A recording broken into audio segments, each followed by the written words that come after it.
우 떼자니아 사야도 법문책. 마음가짐이 바르게 되었을 때 수행하십시오. 잘 생각해 보십시오. 탐심이 일어나야 하는 대상, 진심이 일어나야 하는 대상이라는 것이 있습니까? 불선한 마음, 즉 탐진치라고 하는 번뇌들이 나쁘다는 것을 정말로 아십니까? 선한 마음, 즉 사티, 사마디, 지혜, 자애심, 연민심 등이 좋은 것이라는 것을 정말로 아십니까? 알고 싶으면 일어날 때마다 지혜로서 관찰해 보십시오. 자신을 사티와 지혜로서 다시 보게 될 때마다 기쁨과 환희심이 생긴 적이 있었습니까? 이 몸과 마음을 보아온 지는 오래되었습니다. 얼마나 많은 알미 생겼습니까? 처음 수행을 시작하는 사람들이 아는 암과 오랫동안 수행한 사람들이 아는 알미 같겠습니까? 그들도 이 대상들을 관찰하고 있고 자신도 이 대상들을 관찰하고 있습니다. 아는 알의 정도가 같겠습니까? 예전에도 이 정도만 알고 지금도 이 정도밖에 알지 못한다면 알미 향상되지 않았습니다. 멈추어 있습니다. 이해가 멈추어 있어서는 안 됩니다. 살아 있어야 합니다. 이해가 늘어난 만큼 수행에 대해서도 더 능숙해져야 합니다. 이것을 살아있다고 말합니다. 수행이 발전하지 않는다고 여겨질 때에는 자신의 마음가짐을 다시 점검해 보아야 합니다. 자신이 짐작한 만큼 되지 않았기 때문입니까? 자신이 원하는 만큼 얻지 못했기 때문입니까? 자신이 한 만큼은 얻었지만 얻은 줄 몰라서입니까? 자신이 한 만큼 자신이 얻은 줄을 왜 사람들이 알지 못할까요?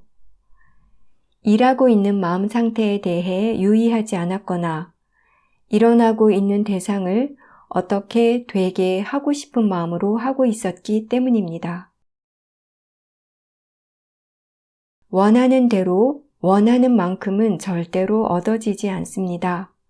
할 줄 아는 만큼, 할 수 있는 만큼만 얻을 수 있습니다. 이것을 이해한다면 원하는 마음이 줄어들고 할 줄 알기 위해 노력할 것입니다. 어떤 수행자가 말했습니다. 저는 아픈 느낌을 관찰한 지가 1시간 정도 되었는데도 아픔이 더해졌다가 덜해졌다가 하기만 했습니다. 저의 수행이 진전 없이 헤매고 있습니다. 라고 했습니다. 잘 생각해 보십시오. 수행에 진전이 있다, 없다 하는 것은 무엇으로 측정하겠습니까? 자신에게 없었던 사티, 사마디, 지혜와 좋은 마음들이 보다 더 늘어나고 번뇌들이 줄어들었다면 그것이 바로 수행이 진전된 것입니다. 위의 수행자는 1시간 내내 알아차리고 있었습니다. 그가 알아차림하고 있다는 것을 확실하게 알고 있었다면 1시간만큼의 사티, 사마디를 얻고 있었던 것이 아닙니까? 조금 전의 말은 그가 원하는 바를 얻기 위해 노력하고 있었던 것입니다. 그는 탐심으로써 되고 싶은 상태, 즉 통증이 완전히 사라지는 것을 기대한 것입니다.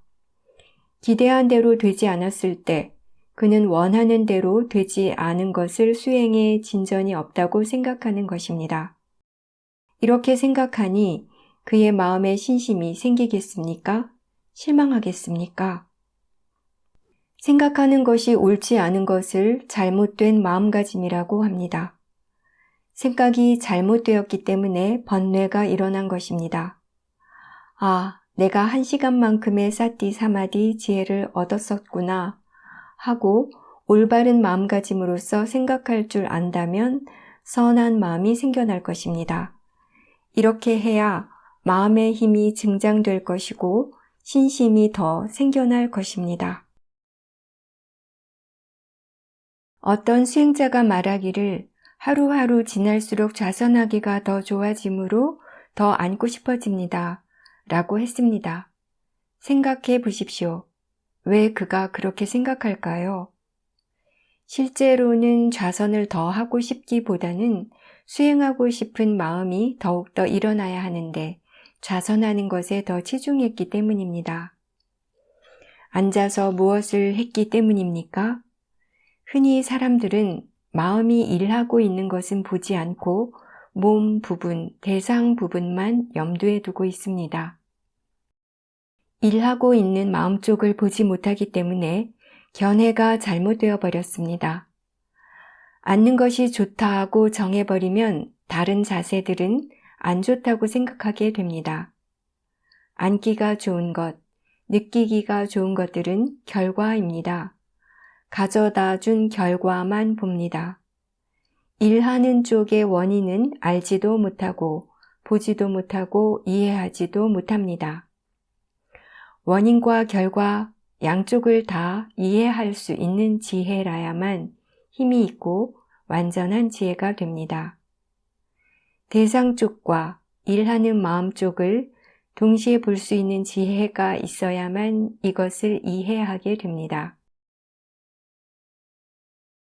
대상 쪽에만 유의하거나 집중하여 관찰하면 알매 지혜가 완전해질 수 없습니다.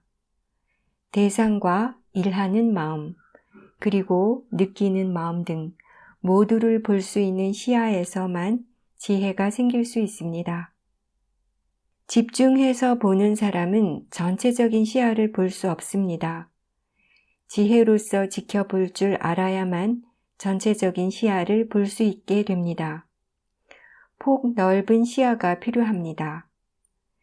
지혜로서 보는 사람은 밖에서 혹은 옆으로 나가서 보는 듯이 느껴지고 집중해서 보는 사람은 밀착해서 보고 있는 것처럼 느껴집니다. 그러므로 시야가 좁습니다. 그래서 힘으로 집중해서 보지 않도록 주의를 주는 것입니다.